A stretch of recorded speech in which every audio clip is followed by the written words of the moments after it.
Loyalitas Erick Thohir sebagai Ketua Umum PSSI terus terlihat nyata dalam upayanya memajukan sepak bola Indonesia. Tidak hanya melalui langkah besar seperti mendatangkan pemain keturunan demi memperkuat timnas di babak ketiga kualifikasi Piala Dunia, ia kini membawa misi penting lainnya ke negara kincir angin Belanda. Lewat akun pribadinya, Erick membagikan kegiatannya bertandang ke KNVB Campus di Zeist, Belanda, bersama pengurus PSSI dan Liga. Pertemuan ini tidak main-main. Erick berdiskusi dengan Sekretaris Jenderal KNVB, Gids de Jong, serta melibatkan Duta Besar Indonesia dan Belanda. Fokus utama pembicaraan mereka adalah pengembangan sepak bola, mulai dari usia muda hingga senior, termasuk sepak bola wanita. Yap, salah satu yang menarik, PSSI bahkan mengundang timnas senior Belanda untuk bermain di Indonesia. Langkah ini jelas menunjukkan keseriusan Erick Thohir dalam membangun hubungan internasional sekaligus memperbaiki akar dari sepak bola Indonesia. And then of course we have challenge in our sides.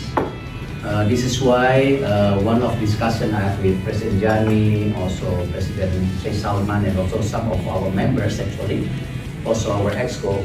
This is why actually the reason we are here, we want to understand how maybe in the futures that we want to copy what you've done in terms of grassroots and also league. Lebih dari itu, Pak Erick sendiri juga belajar langsung bagaimana KNVB mengelola liga yang berhasil menciptakan keseimbangan antara pemain profesional dan amatir.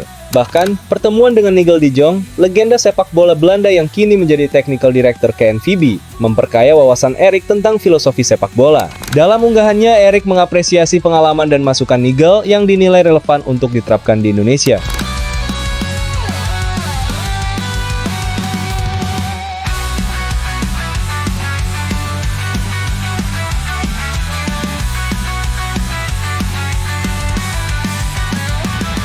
Jangan sesali apa yang telah terjadi saat ini. Tentu saja, Belanda bukan dipilih tanpa alasan. Negara ini dikenal sebagai salah satu kiblat pengembangan pemain muda dengan filosofi total football yang sudah mendunia. Menjalin hubungan baik dengan federasi sekelas KNVB tentu menjadi langkah strategis yang dapat memperkuat fondasi sepak bola Indonesia di masa depan. Apalagi saat ini, Indonesia sedang mencari sosok yang tepat untuk mengisi posisi direktur teknik. Bukan tidak mungkin, kunjungan ini sekaligus menjadi momen pencarian referensi terkait kapasitas ideal seorang direktur teknik. Hal ini membuktikan bahwa Erick tidak main-main dalam mengambil keputusan besar. Meski sempat menuai kritik atas keputusannya mengganti pelatih timnas, nyatanya Erick benar-benar tetap konsisten menunjukkan loyalitas dan komitmennya untuk membawa sepak bola Indonesia ke arah yang lebih baik.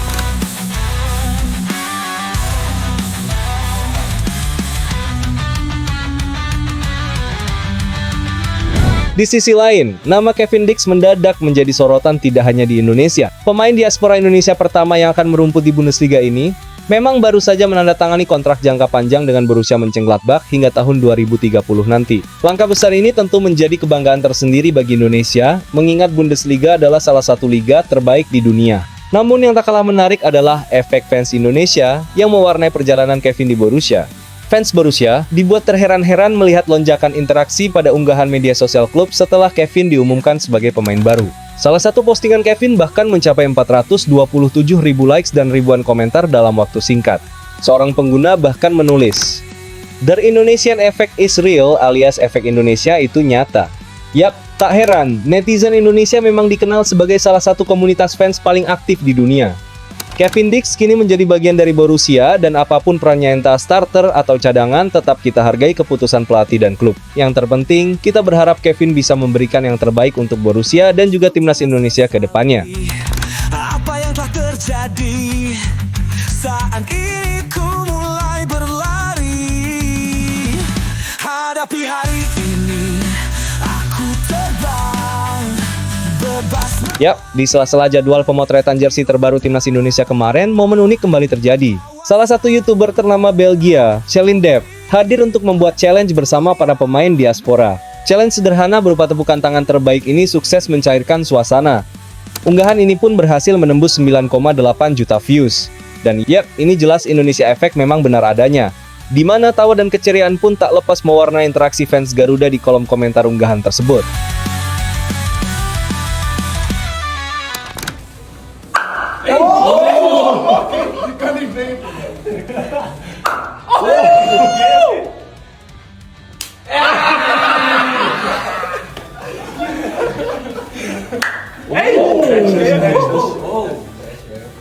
Hey!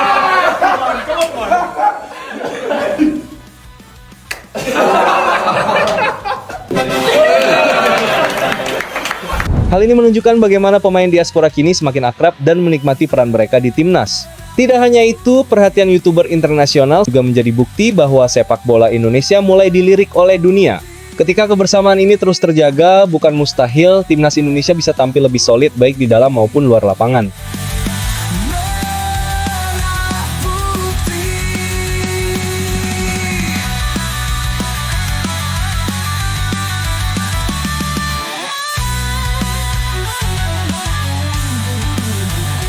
Selain membahas program besar untuk memperkuat sepak bola Indonesia, kunjungan Erick Thohir juga nyatanya dimanfaatkan untuk menjaga hubungan personal dengan para pemain keturunan Indonesia yang merumput di Eropa. Dalam unggahan terbarunya di media sosial, Erick Thohir membagikan momen makan malam bersama sejumlah pemain senior di sana. Langkah ini tentu menjadi sinyal positif, karena Erick tidak hanya fokus pada program di atas meja, tetapi juga turun langsung membangun komunikasi dengan pemain-pemain muda yang bisa menjadi bagian penting dari tim nasional di masa depan. Momen seperti ini adalah bukti bahwa Erick Thohir memahami betapa pentingnya pendekatan personal dalam memajukan sepak bola Indonesia. Hadapi hari ini, aku terbang, bebas melayang di udara, bawa sang... Dan kabar kurang sedap datang dari Jairo Ridwald. Pemain 28 tahun yang sedang menjalani proses naturalisasi ini terpaksa harus meninggalkan lapangan saat membela Antwerp FC dalam laga tandang melawan Centron di pekan ke-23 Belgian Pro League kemarin. Pertandingan yang digelar pada 25 Januari itu berakhir imbang 1-1. Insiden ini terjadi di saat injury time, tepatnya menit 90. Jairo mendapatkan kartu merah usai dinilai wasit memukul wajah Joel Fujita, gelandang STVV yang juga merupakan kapten timnas Jepang U23 saat perebutan bola untuk free kick. Menurut laporan Gazette van Antwerpen, insiden ini bisa berdampak panjang.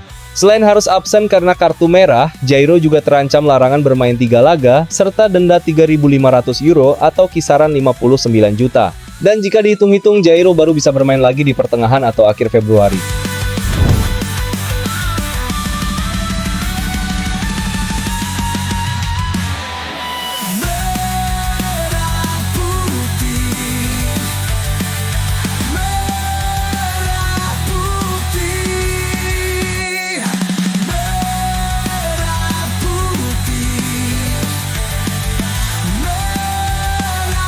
Semoga dengan adanya insiden ini, di sisi lain PSSI bisa langsung gaspol untuk melakukan proses naturalisasi Jairo ini menjadi lebih cepat, tentunya untuk bisa bermain saat lawan Australia nanti.